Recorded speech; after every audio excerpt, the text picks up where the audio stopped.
So I gotta admit, I didn't see that ending coming. Hey, what's up guys? It's me, Anthony, here to give you guys another movie review, and this one caught me off guard, guys. This one caught me off guard. But let's talk about the Shudder original, Night's End.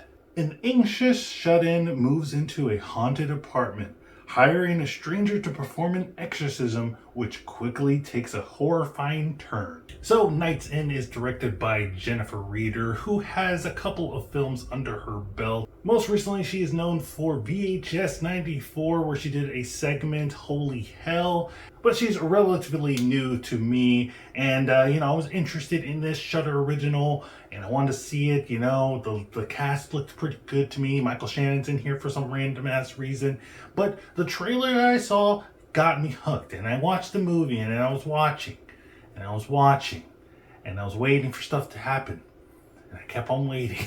And I'm not saying that this movie is bad whatsoever. I don't think that at all. I think that this film has good aspects and good elements to it. For one, I think our lead Ken here, played by Gino Walker, is probably the best part about this film. I can totally understand why he was cast for the lead. He does a good job. He does a very good job of expressing and emoting with his face. There's not a lot of dialogue in this movie. At least towards the end there's a lot of dialogue, but in the beginning he has to do a lot of physical work and work with scenes where he has to pretend that something's there, because we're dealing with ghosts and demons and spooky stuff in this film, so they don't really show them. It's a lot of CGI stuff at times, so he has to work off of that. I'm always amazed when actors have to do that, when they have to pretend that something's there and they have to act it out as if it's actually there. And like I said, Gino does a good job at that. He kept me into the movie. Michael Shannon is also in here, and he is another favorite of mine in this movie. He plays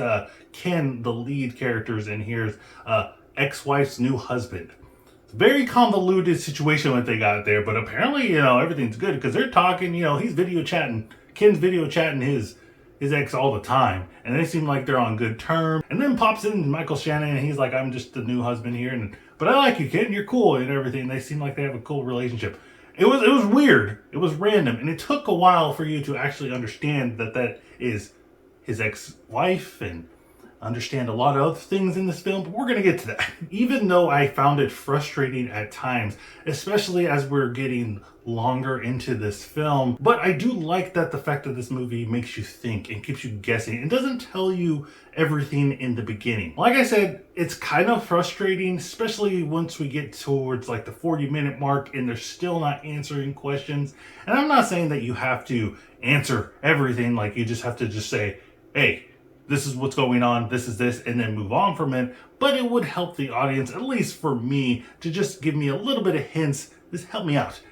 But let's get deeper into that aspect of the film where it's just not holding our hands that much, And I don't necessarily need a film to give me all the answers, like I said, but this film, it's really hard to keep track and actually even understand most of the plot of what's going on, the situation of our main character, Ken. How did he end up here? We do get bits and pieces of that question in the film as we're going along, but it takes us a long time till we get to that answer. And I think that this movie was intentionally, slow and mundane and dragged us along because they want us to get into the mindset of our main character, Ken, as he's kind of spiraling out of control. He seems very OCD with certain of the things that he has, to the fact that he has labels everywhere, and he's putting them, he's tomato soup, Pepto-Bismol, because I think that's what he was drinking in his coffee. To tell me different, because it looked like it. But just for me personally, I didn't really vibe with it that way, because me,